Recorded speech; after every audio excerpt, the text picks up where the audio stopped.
From great pitches that got all the dragons to bite to awful ones that saw the dragons rolling their eyes.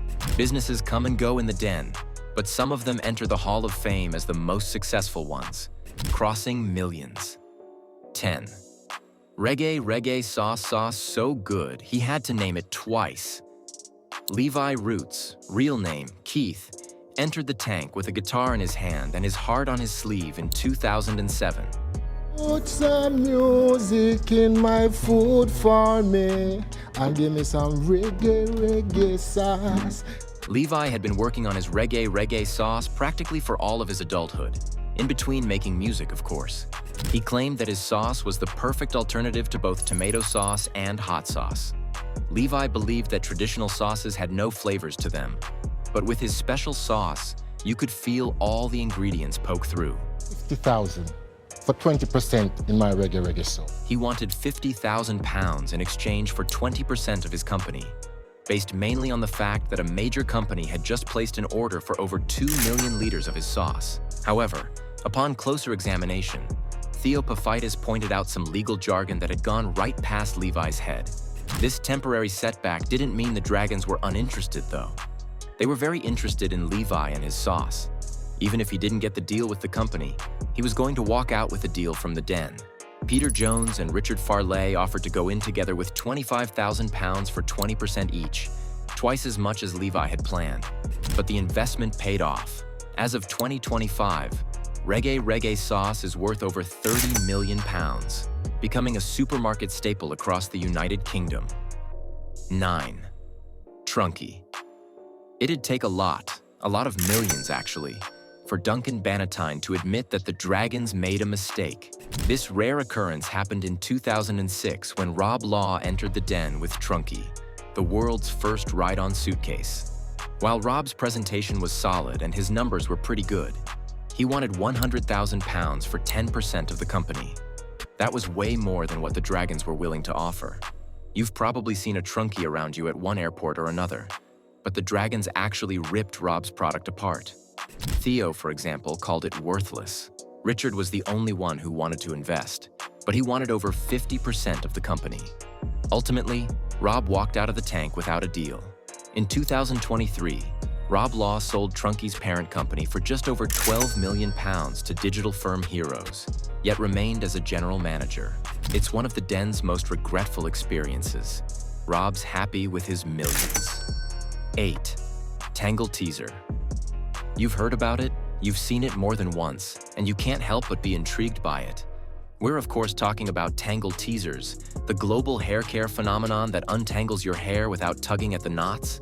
Despite its fame worldwide, did you know that Tangle Teezers first received airtime on Dragon's Den? That's right, Sean Pullfrey entered the tank in 2007 as an expert in the field himself. The hair colorist had a pretty great pitch with practical demonstrations, patents, and everything else that would get the dragons interested. His ask for £80,000 for 15% equity also seemed modest enough, but the dragons just weren't interested. James Caan even called it a waste of time. Well, that waste of time was estimated at over £37 million in 2024. 7. Chocbox close to 20 years later, and Chocbox remains one of James Caan's favorite investments. Peter Moule presented his wire connector safety box as a golden egg for the dragons. For one, it solved a problem many people didn't even know existed, and he was already profitable. This was a shocker for the dragons, but Peter clarified that he wasn't just looking for an investment. He also needed someone to help him take Chocbox toward the next step. James and Duncan offered him £150,000 in exchange for a 36% stake, with James claiming that he was more interested in the mentorship opportunity than anything else. Well, suffice it to say that the investment paid off. Within 3 months of airing, Peter secured a multi-million-pound contract with a German partner, generating around £25 million in sales to 152 countries. 6. GripIt Fixings. Not only is GripIt one of the most successful businesses to come out of Dragon's Den, but Jordan Dakin is also one of the youngest entrepreneurs to have ever secured a deal in the den. When he entered the tank at 18 years old, Jordan presented his upholstery solution, which could hold up to 180 kilograms. After securing a deal with Deborah, Jordan went on to make history. He was called one of Britain's leading young entrepreneurs. on City AM's list of 100 most powerful entrepreneurs in the UK in March 2016. But that wasn't without controversy. GripIt Fixings went into voluntary liquidation in 2019, just 5 years after securing a Dragon's Den deal. Investors who backed later crowdfunding rounds voiced frustration over poor communication and sudden collapse. Jordan eventually stepped down as CEO before the insolvency, which tarnished his reputation as a success story. He has attempted smaller business ventures since, but none of them have matched GripIt's early fame or scale. 5. Lost My Name. Asi and David entered the den as two of a four-man team behind Lost My Name. They branded it as the best customized book for anyone in the United Kingdom. The entrepreneurs would create personalized books for kids who lost their name, providing a story with animals and mythical creatures giving them hints to find their name. Peter Jones' biggest problem was their ask, £100,000 for 5% equity. But the entrepreneurs came prepared. They saw over 2,000% growth in a month, and this got Piers Linney excited. While most of the dragons walked out one by one, Piers just sat there listening before making his move. To date, Lost My Name remains one of the best equity deals in the show's history. Over 2 million copies sold within a few years. Now over 8 million books in 169 countries and available in 11 languages. 4. Magic Whiteboard.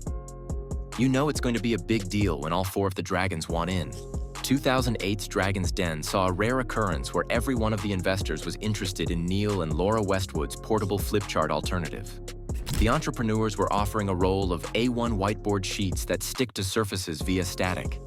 While the Westwood duo were overwhelmed with the response they were getting, they ultimately decided to go with Theo and Deborah's deal, £100,000 for a 40% stake.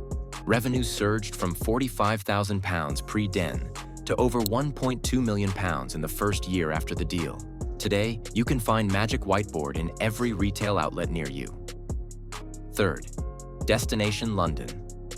Rachel Lowe might have had a great idea, but she came ill-prepared.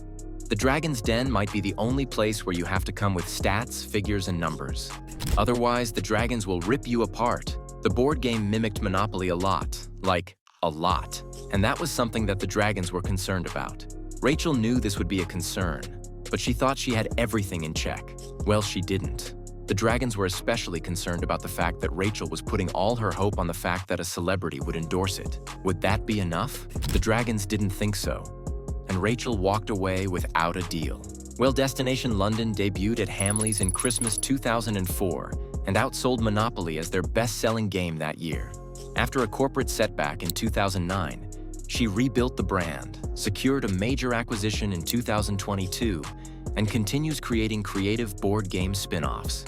This remains one of the strongest bounce-back stories in Den history. 2nd, Razzamatazz Theatre Schools.